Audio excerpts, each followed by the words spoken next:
Good morning વિદ્યાર્થી મિત્રો।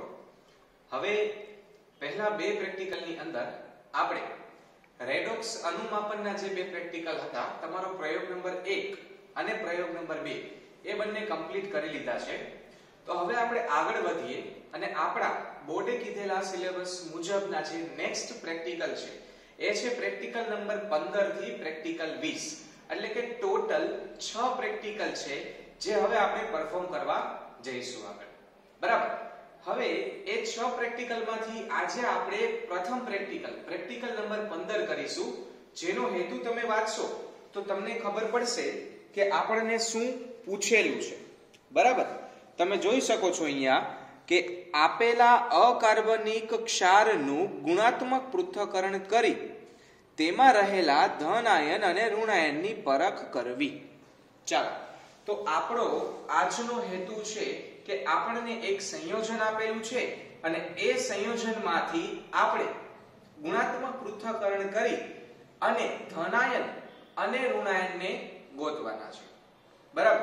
હવે એના માટે તમારે કઈ કઈ વસ્તુની જરૂર પડશે? તો સૌથી પહેલા તો તમારે કસનળીની જરૂર પડશે, એટલા માટે ઓછામાં ઓછી 10 કસનળી તમારે તમારી સાથે રાખવાની છે, સૂકી 10 કસનળી, બરાબર। બીજી બધી વસ્તુ તો તમને લેબમાંથી આપવામાં આવશે, જેમ કે પ્લેટિનમ વાયર છે, બરાબર। એના પછી તમારે કઈ વસ્તુની જરૂર પડશે? તો એ છે તમારી ટેક્સ્ટ બુક। જો પેલા બે પ્રેક્ટિકલની અંદર આપણે ટેક્સ્ટ બુકનો ઉપયોગ નહોતો કર્યો, પણ હવે આપણે ટેક્સ્ટ બુકનો ઉપયોગ કરવાનો થશે। હું તમને બતાવું તમારી કઈ ટેક્સ્ટ બુકની હું વાત કરી રહ્યો છું। તમે જોઈ શકો છો પ્રયોગશાળા માર્ગદર્શિકા રસાયણ વિજ્ઞાન ધોરણ 12, આવા પ્રકારની એક ટેક્સ્ટ બુક તમને કોઈ પણ સ્ટેશનરીમાંથી મળી જશે। આ ટેક્સ્ટ બુક તમને તમારી બોર્ડ એક્ઝામની અંદર ધનાયન અને ઋણાયન શોધવા માટે લઈ જવા દેવામાં આવશે।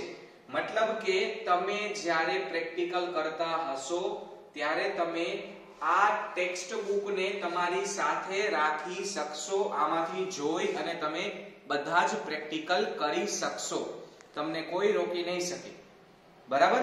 ચાલો, હવે મેં તમને કીધું હતું એ રીતે તમારો જે પ્રથમ પ્રેક્ટિકલ છે બોર્ડ એક્ઝામમાં એ 16 માર્કનું હશે અને એ પ્રથમ બે માંથી જે હશે રેડોક્સ અનુમાપનમાંથી।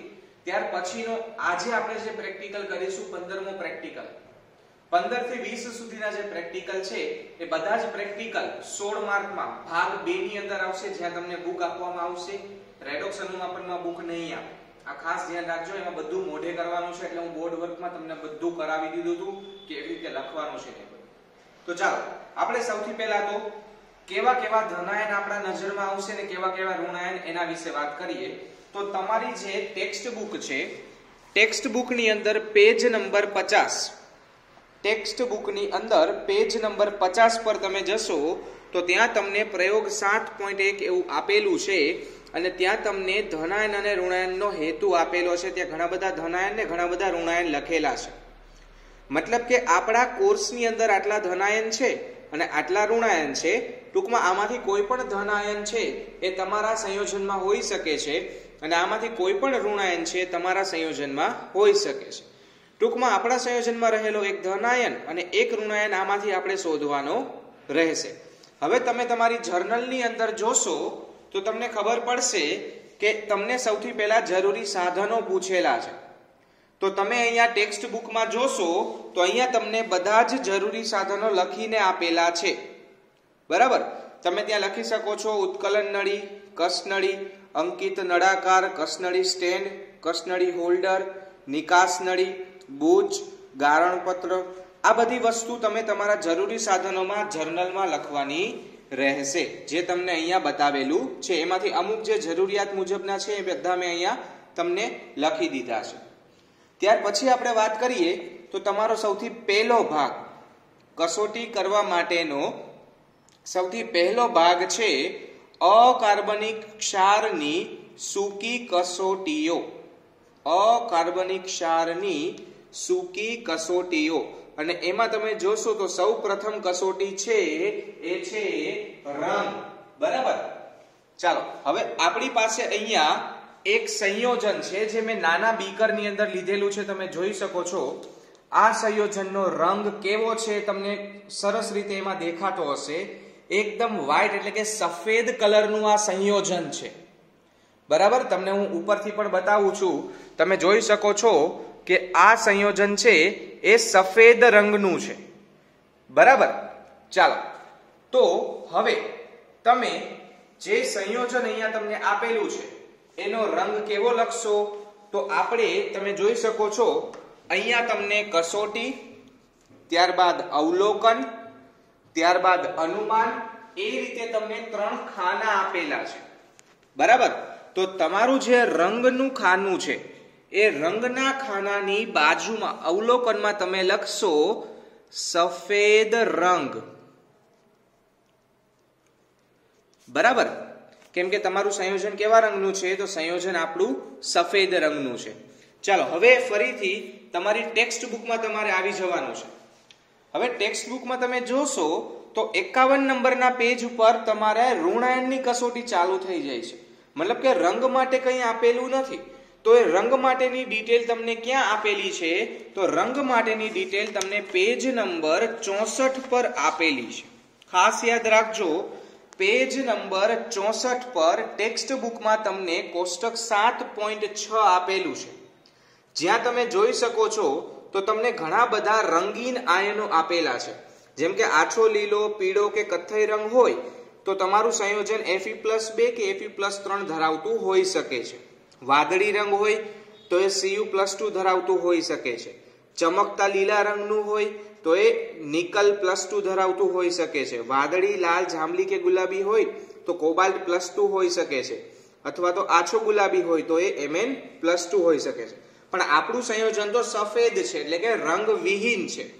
તો આપણે આ બધા જે રંગીન આયનો છે એ સિવાયના આયનો જે આગળ તમને ધનાયનનું 50 નંબરના પેજ પર લિસ્ટ આપેલું છે એ 50 નંબરના પેજ ઉપરથી રંગીન આયનો બાદ કર્યા બાદ જેટલા વધે છે એ અનુમાનમાં લખવાના રહેશે. બરાબર, ચાલો તો અનુમાનમાં હવે આપણે શું લખીશું? તો તમે આ બધા જ ધન આયનો લખી શકો છો. હવે તમે આટલા બધા ધન આયનો એટલી નાની જગ્યામાં લખી શકશો નહીં. તો તમે અનુમાનમાં શું લખશો? તો અનુમાનમાં તમે એટલી નાનકડી વસ્તુ લખી શકવા સક્ષમ છો કે રંગ વિહીન સંયોજન હાજર છે. આના ઉપરથી તમે અનુમાન શું લગાવ્યું? રંગ વિહીન સંયોજન હાજર છે અને ત્યાં આવા ધન આયનો હોઈ શકે. જેમ કે આપણે અહીંયા લખીએ. બરાબર, તમે જોઈ શકો છો કે Pb+2 છે એ ત્યાં હતું નહીં. તો હું સૌથી પહેલા Pb+2 લખીશ, ત્યારબાદ As+3 છે, એલ્યુમિનિયમ +3 છે, ત્યારબાદ Zn+2 છે, કેલ્શિયમ +2 છે, સ્ટ્રોન્શિયમ +2 છે, બેરિયમ +2 છે, મેગ્નેશિયમ +2 છે, NH4+ છે. આવા પ્રકારના ધન આયન હાજર હોઈ શકે. તમે જુઓ જગ્યા આપણે ઘટે છે. અહીંયા આખું રિઝલ્ટ લખ્યા બાદ જગ્યા ઘટે છે.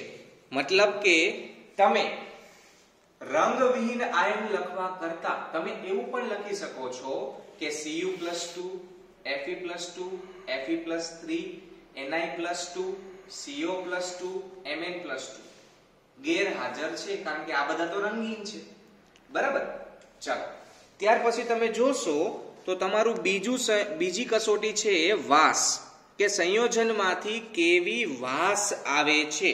બરાબર, હવે તમે જોશો તો આપણે સંયોજનને સ્મેલ કરીએ. બરાબર, એટલે દૂરથી તમારે હંમેશા સ્મેલ કરવું. મને સંયોજનમાંથી કોઈ પ્રકારની વાસ આવતી નથી. બરાબર, તમારે આ રીતે સ્મેલ કરવાનું છે ને મને સંયોજનમાંથી કોઈ વાસ આવતી નથી. મતલબ કે હું અહીંયા શું લખીશ? તો અહીંયા હું લખીશ વાસ વિહીન, કેમ કે કોઈ જ પ્રકારની વાસ આવતી નથી. વાસ વિહીન. અને અનુમાનમાં લખશો વાસ વિહીન સંયોજન હાજર. સમજાઈ ગયું બધાને? ચાલો, ત્યાર પછીની આપણી કસોટી છે 0.5 ગ્રામ ક્ષારને સૂકી કસનળીમાં ગરમ કરવું. 0.5 ગ્રામ ક્ષાર લેવાનો છે, ત્યારબાદ એને આપણે સૂકી કસનળીમાં ગરમ કરવાનો છે. તમે જોઈ શકો છો ટેક્સ્ટ બુકની અંદર, સોરી તમારી જર્નલની અંદર તમને ત્રીજી કસોટી આપેલી છે કે તમારે 0.5 ગ્રામ ક્ષારને લઈ સૂકી કસનળીમાં એને ગરમ કરવાનો છે. ચાલો, તો હવે આપણે સૂકી કસનળીની અંદર એને ગરમ. ચાલો, હવે તમે અહીંયા જોઈ શકો છો તો મેં કસનળીની અંદર જે આપણું સંયોજન છે એ લીધું છે ને કસનળી એકદમ સૂકી છે. બરાબર, તમે જોઈ શકો છો અહીંયા બર્નર ચાલુ છે. બરાબર, તમારે શું કરવાનું છે, કસનળીને ક્રોસમાં તમારાથી દૂર રહે એવી રીતે રાખી અને કસનળીને ગરમ કરવાની છે. બરાબર, તમે જોઈ શકો છો તો તમારું જે સંયોજન છે એ પ્રવાહી સ્વરૂપે આવી ગયું છે. જો સંયોજન જે છે એ અંદર પ્રવાહી સ્વરૂપે આવી ગયું છે અને અંદરથી અવાજ આવે છે, પણ એના રંગમાં કોઈ જગ્યાએ ફેરફાર થયેલો દેખાતો નથી અને ઉપર પાણીના ટીપા અહીંયા બાજી ગયા છે. અહીંયા પાણીના ટીપા તમને બાજેલા દેખાય છે. બરાબર, આપણે આમાં પાણી તો ઉમેરેલું હતું નહીં, એટલે કે સંયોજન આપણું પ્રવાહી સ્વરૂપે આવી ગયું. બરાબર, ચાલો, તો આના પરથી આપણે શું લખી શકીએ?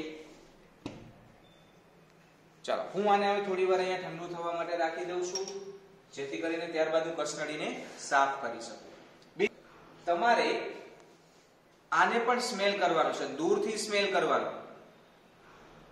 મને કોઈ પ્રકારની વાસ આવતી નથી.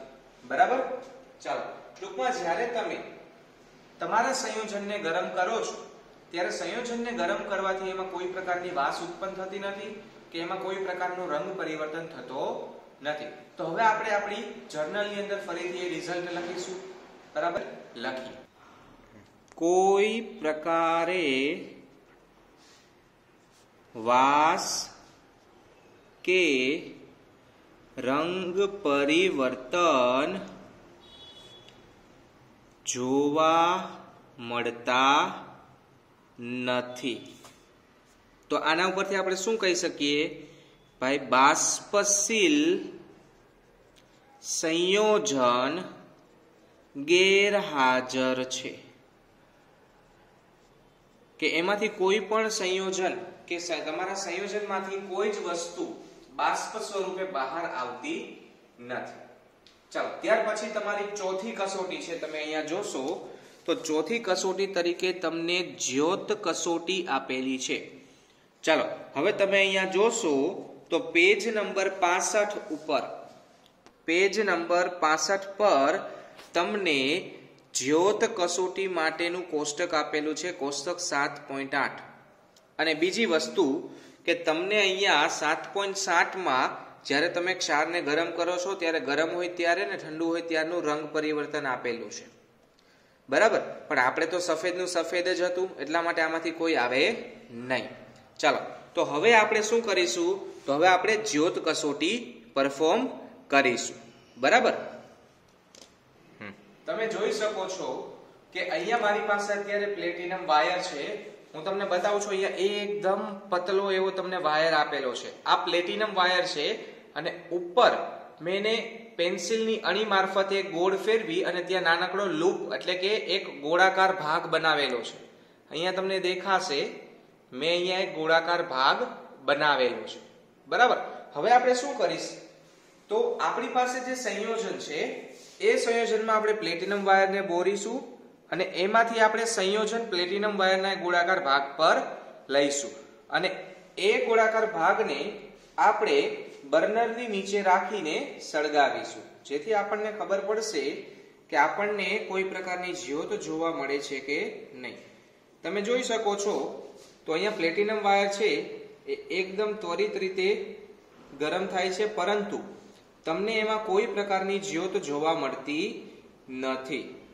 બરાબર, ચાલો, તો અહીંયા આપણને કોઈ પ્રકારની જ્યોત જોવા મળતી નથી. તમારું સંયોજન સફેદનું સફેદ એમનેમ જ છે ત્યાંનું ત્યાં. બરાબર, ચાલો, તો હવે આપણે બુકની અંદર લખીશું ફરીથી. ચાલો, જ્યોત કસોટી. તો જ્યોત કસોટી જોવા મળતી નથી. તેથી અહીંયા તમે શું લખશો તો Cu+2 SR+2 Ba+2 અને Ca+2 ગેરહાજર. બરાબર. ચાલો, ત્યારબાદ આપણને બોરેક્સ મણકા કસોટી આપેલી છે, પરંતુ બોરેક્સ મણકા કસોટી છે માત્ર રંગીન સંયોજનોને જ લાગુ પાડી શકાય છે. તેથી હું અહીંયા લખીશ રંગ વિહીન સંયોજન હોવાથી બોરેક્સ મણકા કસોટી શક્ય નથી. અહીંયા તમે લખી શકશો રંગીન સંયોજન ગેરહાજર.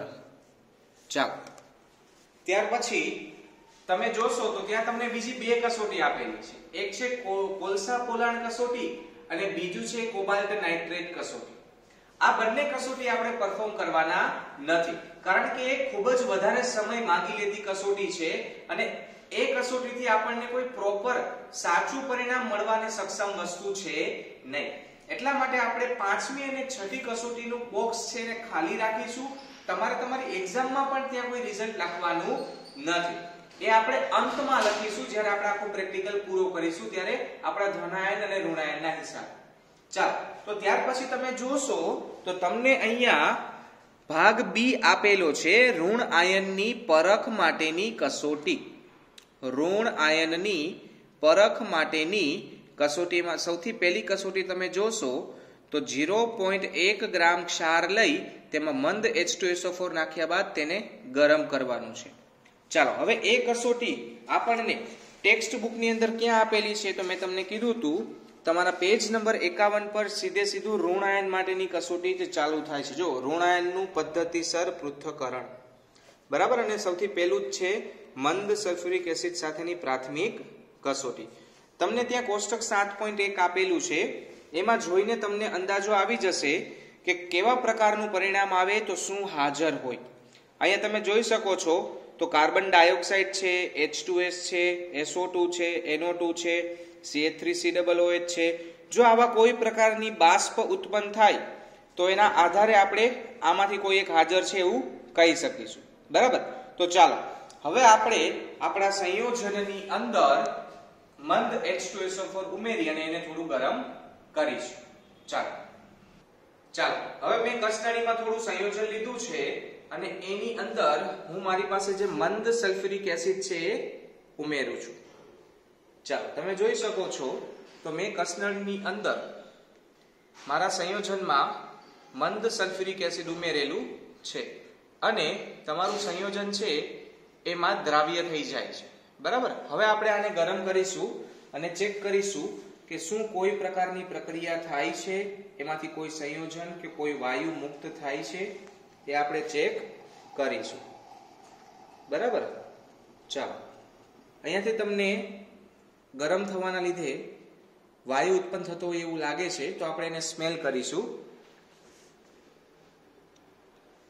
મને કોઈ પ્રકારની સ્મેલ આવતી નથી, પરંતુ એક વસ્તુ થઈ કે તમારું જે સંયોજન હતું એ સંપૂર્ણપણે મંદ H2SO4 ની અંદર દ્રાવ્ય થઈ ગયું છે. બરાબર. તો આપણે ત્યાં લખી શકીએ કે કોઈ પણ પ્રકારનો વાયુ ઉત્પન્ન થતો નથી, પરંતુ સંયોજન સંપૂર્ણપણે દ્રાવ્ય થઈ જાય છે. બરાબર. ચાલો, તો હવે આને હું અહીંયા ખાલી કરી નાખીશ અને કસનળીને વ્યવસ્થિત રીતે સાફ કરીશ.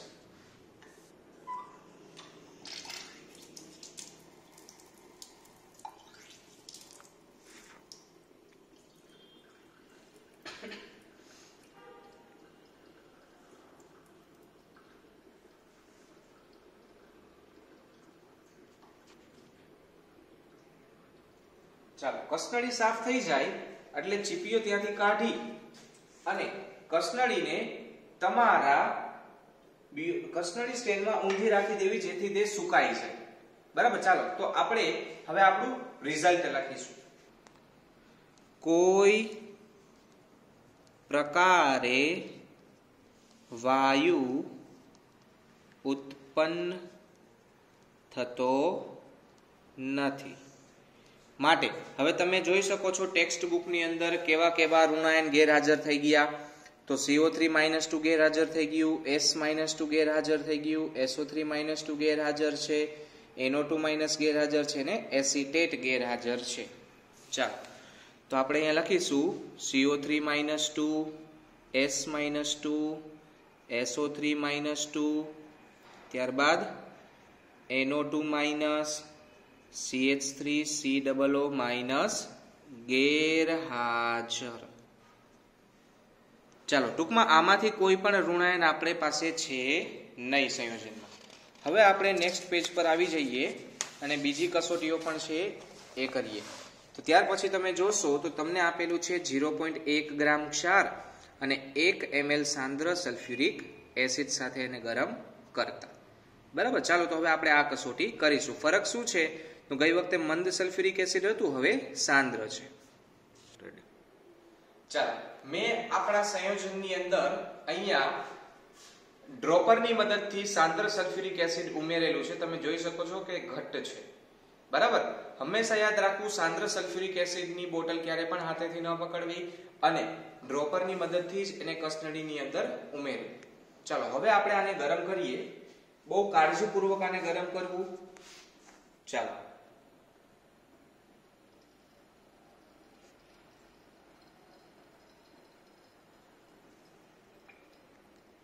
ચાલો તમે જોઈ શકો છો કે અહીંયા કોઈ પણ પ્રકારની ખાસ પ્રક્રિયા આપણને જોવા મળતી નથી. ચાલો હવે આપણે આને સ્મેલ કરીશું કે કોઈ પ્રકારનો વાયુ આમાંથી ઉત્પન્ન થાય છે કે નહીં. મને કોઈ સ્મેલ આવતી નથી. મને કોઈ વાયુ ઉત્પન્ન થયો હોય અને એના લીધે મારા નાકમાં મને ગૂંગળામણ થતી હોય કે આમાંથી કોઈ રંગીન વાયુ ઉત્પન્ન થયો હોય એવું કઈ જ પ્રકારની વસ્તુ અહીંયા બનતી નથી.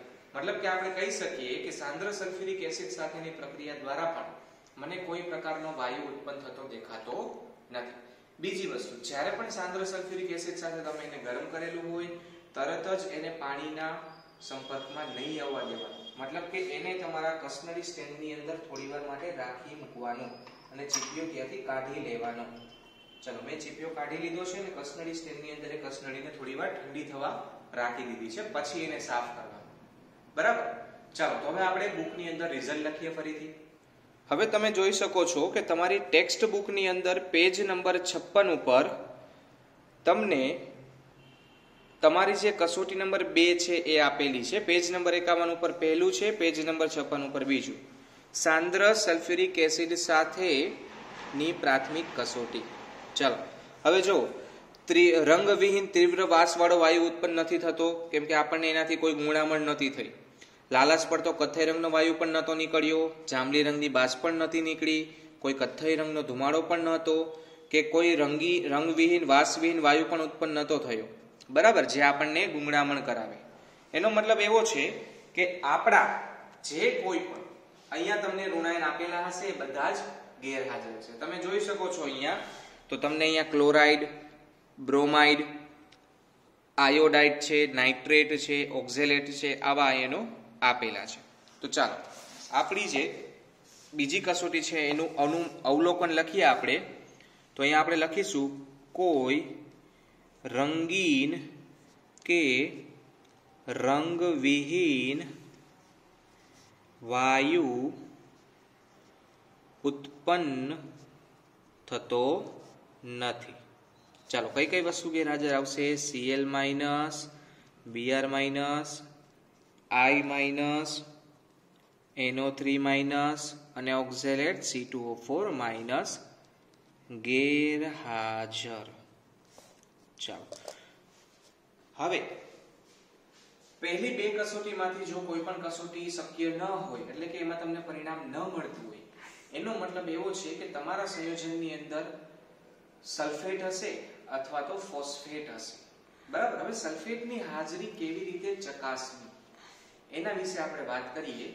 તો તમે તમારી ટેક્સ્ટ બુકમાં જ્યાં તમને ઋણાયન આપેલા છે પેજ નંબર 50 ઉપર ત્યાં જોશો તો કાર્બોનેટ, સલ્ફેટ, સલ્ફાઇડ, સલ્ફાઇટ, પછી સલ્ફેટ એક આપણું બાકી છે, NO3, NO2, chlorine, bromine, iodine, phosphate બાકી છે, એસિટેટ આવી ગયું, ઓક્ઝેલેટ આવી ગયું. મતલબ કે હવે કાં તો આપણી પાસે સલ્ફેટ હોઈ શકે ને કાં તો ફોસ્ફેટ હોઈ શકે. ચાલો, તો હવે આપણી પાસે જે ત્રીજી કસોટી છે, કસોટી નંબર 3 એ કરીશું. બરાબર. સૌથી પહેલા તેમણે શું કરેલું છે, તો ક્ષારનું જળ નિષ્કર્ષણ અથવા તો મંદ HCl માં બનાવેલું દ્રાવણ લીધું છે અને એમાં તમારે BaCl2 ઉમેરવાનું છે. ચાલો, તો હવે આપણે એક કસનળીની અંદર થોડું સંયોજન લેશું અને એને પાણીમાં ઓગાળીશું. પાણીમાં ઓગાળ્યા બાદ આપણે એની અંદર BaCl2 નું દ્રાવણ ઉમેરીશું. તો ચાલો આપણે આ કસોટી કરીએ. ચાલો, હવે જે આપણો ક્ષાર હતો એ ક્ષાર પાણીની અંદર ઓછો દ્રાવ્ય હોવાના લીધે મેં થોડું HCl ઉમેરી અને ત્યારબાદ એને થોડું ગરમ કર્યું, તેથી એક ક્ષાર કમ્પ્લીટલી પાણીમાં ઓગળી ગયો છે. તમે જોઈ શકો છો કે ક્ષાર આપણો પાણીમાં એટલે કે થોડું HCl નાખ્યા બાદ સંપૂર્ણપણે પાણીમાં દ્રાવ્ય થઈ ગયો છે. બરાબર. હવે આપણે શું કરીશું, તો મેં આની અંદર સોડિયમ કાર્બોનેટ પણ નાખી દીધું છે, કોઈ અવક્ષેપ મળતા નથી મને. હવે હું આની અંદર બેરિયમ ક્લોરાઇડ નું દ્રાવણ ઉમેરીશ. તમે જોઈ શકો છો તો આવા લેબલથી તમને તમારા પ્રયોગશાળાની અંદર બેરિયમ ક્લોરાઇડ લખેલું અથવા તો એનું અણુસૂત્ર લખેલું બોટલ જોવા મળશે અને એ દ્રાવણ હું આપણી કસનળીમાં ઉમેરીશ અને આપણે જોઈશું કે કોઈ પ્રક્રિયા થાય છે કે નહીં. વાહ, તમે જોઈ શકો છો તો અહીંયા તમારી કસનળીમાં સફેદ રંગનું દ્રાવણ એટલે કે એકદમ નાના બારીક સફેદ રંગના કણ જોવા મળે છે, જે SO4-2 ની હાજરી બતાવે છે. મતલબ કે આપણા દ્રાવણની અંદર ઋણ આયન તરીકે SO4-2 હાજર હોઈ શકે. બરાબર, SO4-2 હાજર હોઈ શકે. બરાબર. તો આને હું ફરીથી હવે થોડીવાર માટે કસનળી સ્ટેન્ડની અંદર રાખી દઈશ. બરાબર. તમે જોઈ શકો છો અહીંયા કસનળી સ્ટેન્ડની અંદર હું એને થોડીવાર માટે રાખી દઉં છું. ચાલો, હવે આપણે ટેક્સ્ટ બુકની અંદર આપણું રિઝલ્ટ જોઈએ. તો ટેક્સ્ટ બુકમાં પેજ નંબર 62 પેજ નંબર 62 પર તમને SO4-2 ની કસોટી ત્યાં આપેલી છે. સોપાન 3 સલ્ફેટ અને ફોસ્ફેટની કસોટી. તો આપણે આ સલ્ફેટ વાળી કસોટી કરવાથી આપણને સફેદ અવક્ષેપ મળે છે અને એમણે એવું કીધું છે કે જો તમે સાંદ્ર HCl કે HNO3 ઉમેરશો તો એ સફેદ અવક્ષેપ એમાં દ્રાવ્ય થશે નહીં. તો ચાલો હવે આપણા જે સફેદ અવક્ષેપ છે, આપણને જે સફેદ અવક્ષેપ મળેલા છે, તમે જોઈ શકો છો તળિયે બેસી ગયા છે અત્યારે સફેદ અવક્ષેપ, એકદમ તળિયે તમને બેસેલા દેખાશે. બરાબર. તો હું થોડું પાણી આમાંથી દૂર કરી લઉં છું જેથી કરીને અવક્ષેપ ઓગળે છે કે નહીં એ આપણને ખબર પડે. ચાલો, હવે આપણી પાસે પ્રોપર અહીંયા અવક્ષેપ જ બચ્યા છે. બરાબર. ચાલો, હવે આપણે આની અંદર HCl અથવા તો HNO3 ઉમેરીએ. જો ઓગળી જશે તો એ SO3-2 હશે અને નહીં ઓગળે તો SO4-2 હશે.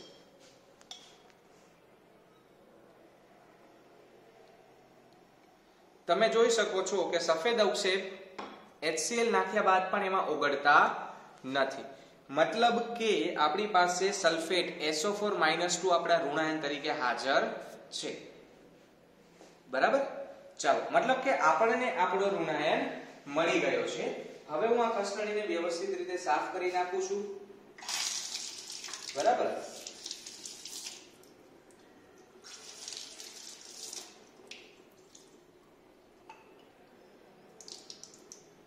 અને સાફ કર્યા બાદ એને હું અહીંયા ટેકવી દઈશ જેથી એ સુકાઈ જાય. બરાબર. હવે જે આપણી સાંદ્ર સલ્ફ્યુરિક એસિડ વાળી કસનળી હતી એને સાફ કરવા માટે આપણે શું કરીશું, તો ફરીથી એમાં ચીપીઓ લગાવીશું જેથી કરીને આપણો હાથ ન દાઝે અને એને આપણે ધીમે ધીમે એમાંથી ખાલી કરીશું. બરાબર. ને ત્યારબાદ આપણે એને ધીમે ધીમે એમાં પાણી ઉમેરીશું જેથી કરીને કોઈ પણ અકસ્માત ન થાય અને એમાંથી સંપૂર્ણપણે બધી જ વસ્તુ આપણે સાફ કરીશું. ચાલો, તમે જોઈ શકો છો અહીંયા થોડા થોડા અવક્ષેપ રહી ગયા છે, તો એને સાફ કરવા માટે તમે HCl નો ઉપયોગ કરી શકો છો. બરાબર. ચાલો, હવે આ કસનળીને પણ આપણે ઊંધી ત્યાં રાખી દઈશું. હવે આપણે જે હમણાં જ કસોટી કરેલી છે એનું રિઝલ્ટ આપણે આપણી જર્નલની અંદર લખીએ. નું જળ નિષ્કર્ષણ મંદ HCl માં બનાવેલું હોવું જોઈએ અથવા તો પાણીમાં પણ ચાલે અને એમાં BaCl2 ઉમેરતા આપણને સફેદ અવક્ષેપ મળે છે. મતલબ કે SO4 - 2 હાજર. અહીંયા તમે લખી શકો છો HCl માં કેવું છે? અદ્રાવ્ય છે. કોણ? PPTs એટલે કે અવક્ષેપ. બરાબર. ચાલો ત્યાર પછી ચોથી કસોટી છે એ S-2 માટે છે, એટલે કે સલ્ફાઇડ માટે છે, જે આપણે કરવાની જરૂર નથી. મતલબ કે આપણે આ કસોટી અહીંયા ડેશ કરીને લખી શકીએ છીએ S-2 ગેરહાજર. કેમ? આપણને આપણો ઋણાયન મળી ગયો છે એટલા માટે. એવી જ રીતે ફોસ્ફેટ માટે તમને એમોનિયમ મોલિબ્લેટેડ કસોટી આપેલી છે, ત્યાં પણ તમે લખી શકો છો પીળા અવક્ષેપ મળતા નથી. મતલબ કે PO4 - 3 ગેરહાજર. તો આવી કંઈક રીતે આપણી ઋણાયનની જેટલી પણ કસોટીઓ છે એ આપણે કમ્પ્લીટ કરી લીધી અને ત્યાંથી આપણને આપણો ઋણાયન મળી ગયો છે SO4 - 2. હવે આપણે SO4 - 2 ની નિર્ણાયક કસોટીઓ કરવાની છે. તો તમે તમારી ટેક્સ્ટ બુકમાં જોઈ શકશો તો ટેક્સ્ટ બુકમાં તમને સલ્ફેટ અને ફોસ્ફેટ આયનોની નિર્ણાયક કસોટીઓ ત્યાં આપેલી છે. બે કસોટી ત્યાં આપેલી છે. આ બંને કસોટી ત્યાં તમારે લખવાની છે. એમાંથી એક કસોટી તો ઉપરની જ છે. તો ચાલો આપણે ઉપરની જે કસોટી સલ્ફેટ માટેની છે એ જ ફરીથી નીચે આપણે અહીંયા નિર્ણાયક કસોટીમાં લખીશું. એટલે પ્રથમ કસોટી આવશે ક્ષારનું જલ નિષ્કર્ષણ, એટલે કે અકાર્બનિક ક્ષારનું જલીય દ્રાવણ વત્તા BaCl2, જેમાં આપણને કેવા અવક્ષેપ મળે છે? સફેદ અવક્ષેપ, જે આપણને SO4 - 2 હાજર બતાવે છે. ત્યારબાદ આપણું બીજી કસોટી છે એ બીજી કસોટી છે લેડ એસિટેટ કસોટી. મતલબ કે આપણા અકાર્બનિક ક્ષારના જલીય દ્રાવણમાં લેડ એસિટેટ ઉમેરવાથી, એટલે કે PbCH3COO ટ્વાઇસ ઉમેરશો એટલે ત્યાંથી તમને ફરીથી સફેદ અવક્ષેપ મળશે લેડ સલ્ફેટના. બરાબર, જે પણ તમને SO4 - 2 ની હાજરી બતાવે છે. જો આ કસોટી આપણે કરી લીધી છે એટલે આ કરવાની જરૂર નથી, એટલે આપણે ડાયરેક્ટ એને માત્ર લખીએ છીએ. હવે નીચે તમે જોશો તો ઋણાયનના રાસાયણિક સમીકરણો તમને કીધા છે. તો તમારી ટેક્સ્ટ બુકની અંદર તમે જોશો તો 62 નંબરના પેજ પર જ્યાં તમને સલ્ફેટ આયનની કસોટીઓ આપેલી છે એની બાજુના પેજ પર તમને બે રાસાયણિક સમીકરણ આપેલા છે. બરાબર, પ્રથમ કસોટીનું પ્રથમ સમીકરણ છે અને દ્વિતીય કસોટીનું દ્વિતીય સમીકરણ છે. તો આ બંને સમીકરણ આપણે અહીંયા લખીશું. સમીકરણ નંબર 1 Na2SO4 વત્તા BaCl2 માંથી BaSO4 વત્તા 2NaCl. એવી જ રીતે બીજી કસોટીમાં, ચાલો આ છે એ આપણા સફેદ અવક્ષેપ છે.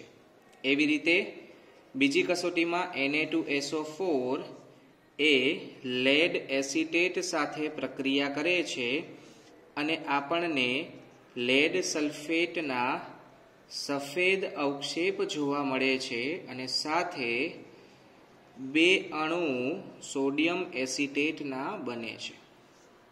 તો આ બંને રાસાયણિક સમીકરણ લખી લીધા બાદ અહીંયા આપણું ઋણ આયન શોધવા માટેનું કામ સમાપ્ત થાય છે. જો એક્ઝામની અંદર ક્લોરીન પણ હાજર હોઈ શકે, બ્રોમિન પણ હાજર હોઈ શકે, આયોડિન પણ હોઈ શકે છે, સલ્ફેટ હોઈ શકે છે, કાર્બોનેટ હોઈ શકે છે. તમારે એને કઈ રીતે શોધવા એના માટે મેં તમને કોષ્ટક બતાવ્યા છે. તમારે કેવું પરિણામ કઈ ટેસ્ટમાં આવે છે એના આધારે તમે કોષ્ટકમાં જોઈ એ ઋણાયન તમે ત્યાં લખી શકો છો. તો આવી રીતે તમારે ઋણાયન શોધવાના છે અને હજુ આની 5 વાર આપણે પ્રેક્ટિસ કરીશું. આ તો હજી આપણો પ્રથમ પ્રેક્ટિકલ છે જેમાં આપણને સલ્ફેટ મળેલો છે. બરાબર. ચાલો હવે આપણે વાત કરીશું ધનાયન કેવી રીતે શોધવાના છે. તો ધનાયન શોધવા માટે આપણે સમૂહ કસોટીઓ કરવાની હોય છે. ધનાયન શોધવા માટે આપણે સમૂહ કસોટીઓ કરવાની હોય છે. સમૂહ કસોટી એક એવી કસોટી છે જે તમારે ક્રમવાઇઝ કરવાની હોય. મતલબ કે એ પગથિયા જેવું છે. પ્રથમ કસોટી કર્યા બાદ જ આપણે દ્વિતીય કસોટી કરી શકીએ. દ્વિતીય કસોટી કર્યા બાદ જ આપણે તૃતીય કસોટી કરી શકીએ. આવી રીતે સ્ટેપ વાઇઝ કસોટી કરવાની હોય છે. પ્લસ તમારે તમારા ક્ષારનું દ્રાવણ બનાવવું પડશે. જો એ પાણીમાં અદ્રાવ્ય હોય તો તમારે એનું દ્રાવણ મંદ HCl ની અંદર બનાવવું પડશે. જો મંદ HCl માં ન ઓગળતું હોય તો મંદ HCl નાખી થોડું એને ગરમ કરવાનું એટલે એ ઓગળી જશે. બરાબર. તો આવી કઈક રીતે આપણે આપણું જલીય દ્રાવણ બનાવીશું અને ધનાયનની કસોટી કરીશું. ચાલો હવે તમે જોઈ શકો છો કે આપણો ક્ષાર જે છે એ પાણીમાં અદ્રાવ્ય છે પ્લસ એ HCl ની અંદર પણ ઠંડા વાતાવરણમાં દ્રાવ્ય થતો નથી. એટલે હું એને થોડું થોડું ગરમ કરું છું જેથી આપણો ક્ષાર HCl ની અંદર વ્યવસ્થિત રીતે દ્રાવ્ય થઈ જાય. તમે જોઈ શકો છો ક્ષારનું પ્રમાણ ઘટતું જાય છે અને એ આપણા HCl ના દ્રાવણમાં દ્રાવ્ય થતો જાય છે. બરાબર. હજી થોડું વધારે આપણે એને ગરમ કરીએ જેથી એ સંપૂર્ણપણે દ્રાવ્ય થઈ જાય.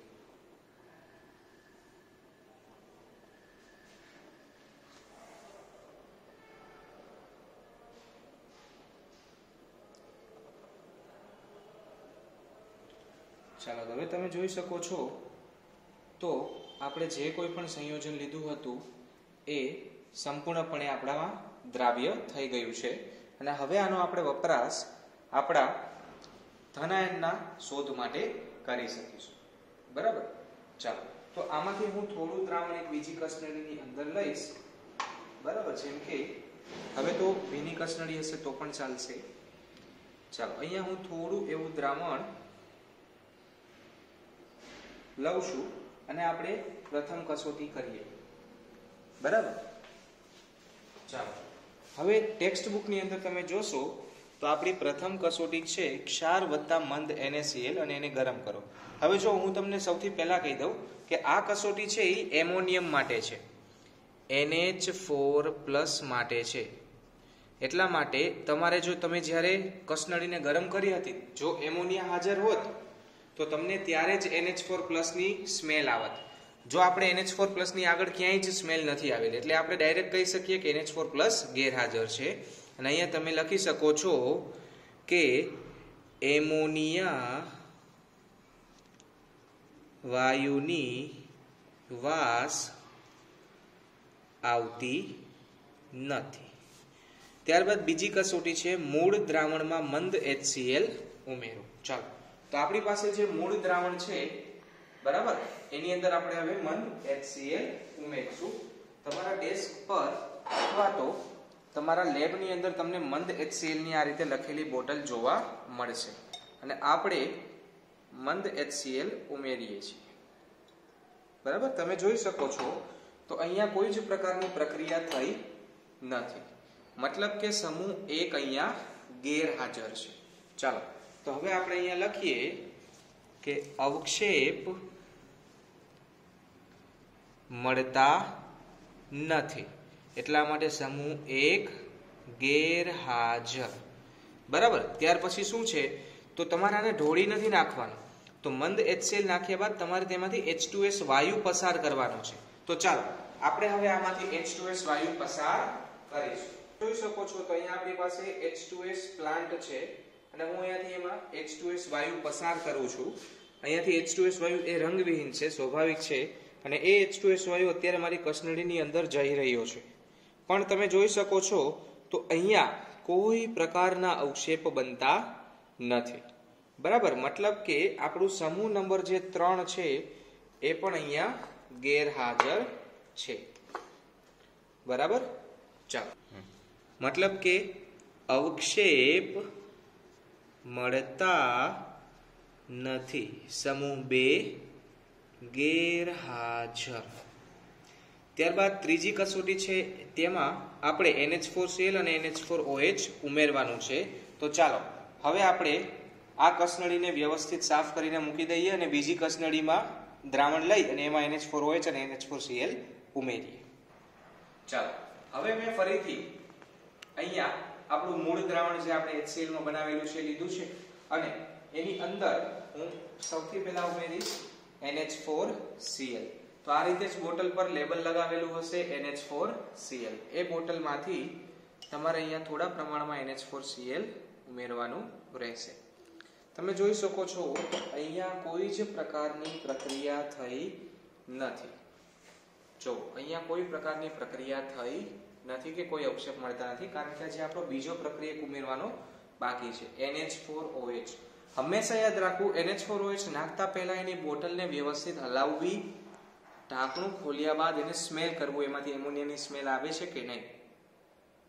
હા, અહીંયા એમોનિયાની સ્મેલ આવે છે, મતલબ કે આ અત્યારે કાર્યરત NH4OH છે. ચાલો હું હવે આપણી કસનળીની અંદર NH4OH ઉમેરું છું. તો તમે જોઈ શકો છો અહીંયા તમને જેલી જેવા અવક્ષેપ જોવા મળે છે.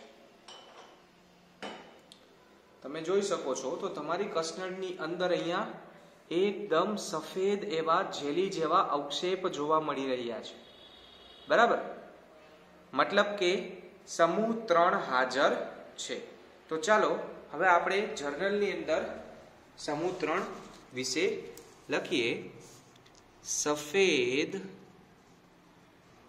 જેલી જેવા અવક્ષેપ.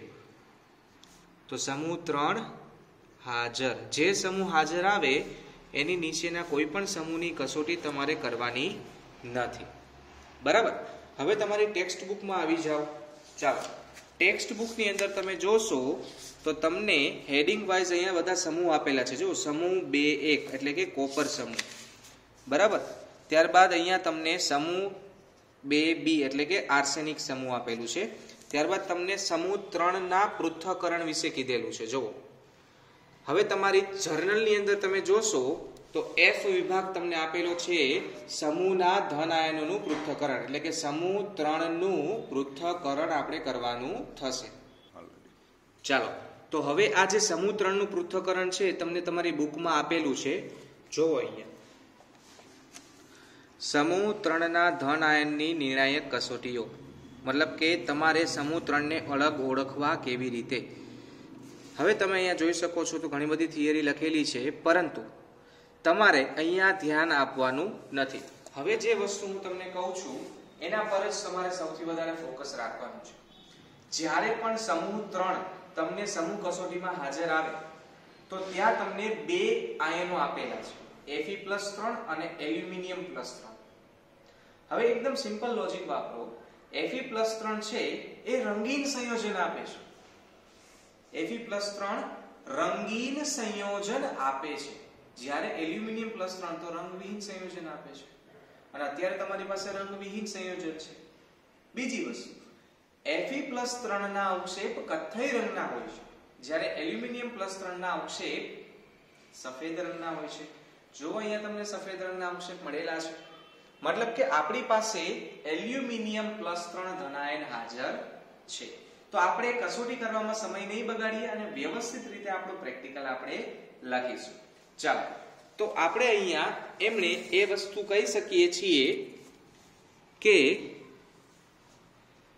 કથ્થઈ અવક્ષેપ હોય તો Fe+2 હાજર હોય, પરંતુ કથ્થઈ અવક્ષેપ મળતા નથી. તેથી Fe+3 ગેરહાજર. જ્યારે તમને કેવા અવક્ષેપ મળે છે? સફેદ અવક્ષેપ. તમે કઈ કસોટી કરેલી છે? તો સૌથી પહેલા તો આપણે અકાર્બનિક ક્ષારનું HCl માં બનાવેલું દ્રાવણ લીધું હતું. એની અંદર આપણે NH4Cl ઉમેર્યું અને NH4OH ઉમેર્યું. ત્યારે આપણને સફેદ અવક્ષેપ મળતા હતા. તેથી આપણે કહી શકીએ એલ્યુમિનિયમ +3 હાજર છે. કથ્થઈ અવક્ષેપ નથી મળતા એટલે Fe+3 ગેરહાજર. આ આપણે સમૂહ 3 નું પૃથ્થકરણ કર્યું. ચાલો હવે આપણે એની નિર્ણાયક કસોટી લખવાની થશે. તો જો અહીંયા તમને કોષ્ટક 7.14 માં સમૂહ 3 ની ધનાયન માટેની નિર્ણાયક કસોટીઓ આપેલી છે. ચાલો શું કીધું છે?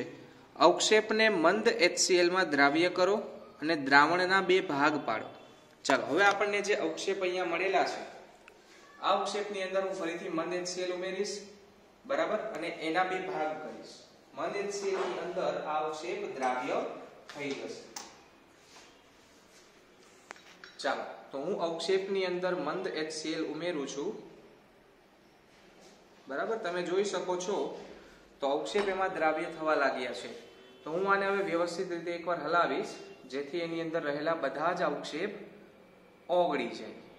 તમે જોઈ શકો છો તો અહીંયા જે કોઈ પણ એલ્યુમિનિયમના ઓક્સાઇડ બનેલા હતા એ સંપૂર્ણપણે દ્રાવ્ય થઈ ગયા છે મંદ HCl ની અંદર. અને હવે આના 2 ભાગ કરવાના છે. ચાલો જોઈએ પ્રથમ કસોટી શું છે. પહેલા ભાગમાં સોડિયમ હાઇડ્રોક્સાઇડ ઉમેરો અને ગરમ કરો. ચાલો હવે આપણે સોડિયમ હાઇડ્રોક્સાઇડ ઉમેરી અને એને ગરમ કરીશું. તો હું એક બીજી કસનળીની અંદર પ્રથમ ભાગ લઉં છું.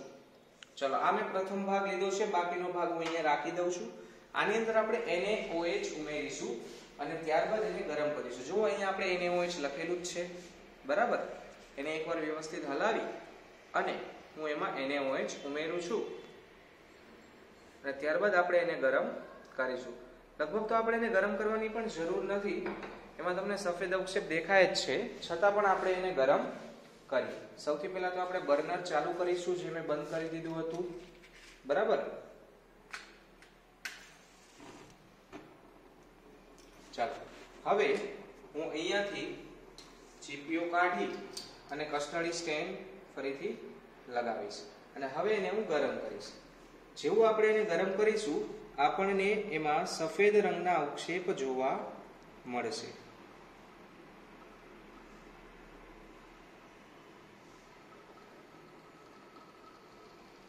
તમે જોઈ શકો છો તો અહીંયા સફેદ રંગના અવક્ષેપ રહેલા છે, બરાબર, જે ઉપર તરફ આવતા જાય છે. જો અહીંયા ઉપર સફેદ રંગના અવક્ષેપ ભેગા થયા છે, બરાબર. તો આ આપણે એલ્યુમિનિયમ +3 હાજર છે એવું કન્ફર્મ કર્યું, બરાબર. ચાલો તો હવે આપણે એની બંને નિર્ણાયક કસોટીઓ લખીએ, બરાબર. ચાલો હેરું બોસ. ચાલો તો પ્રથમ નિર્ણાયક કસોટી છે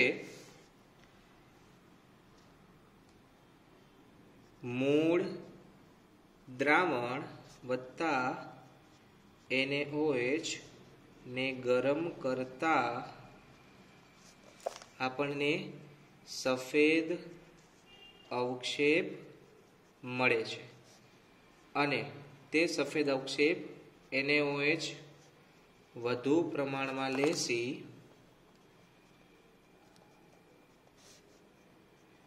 તેમાં દ્રાવ્ય થશે. મતલબ કે હવે આપણે શું કન્ફર્મ કરી લીધું? એલ્યુમિનિયમ +3 હાજર. ચાલો તો હવે આપણે એના ધનાયન માટેની નિર્ણાયક કસોટી લખીશું. હવે અહીંયા જોશો તમે તો ટેક્સ્ટ બુકમાં પેજ નંબર 75 ઉપર તમને એલ્યુમિનિયમની કસોટી આપેલી છે, એટલે કે એની રાસાયણિક પ્રક્રિયા આપેલી છે. જો પ્રથમ કસોટી છે એની રાસાયણિક પ્રક્રિયા અહીંયા આપેલી છે. આ બંને પ્રક્રિયા આપણે અહીંયા લખીશું.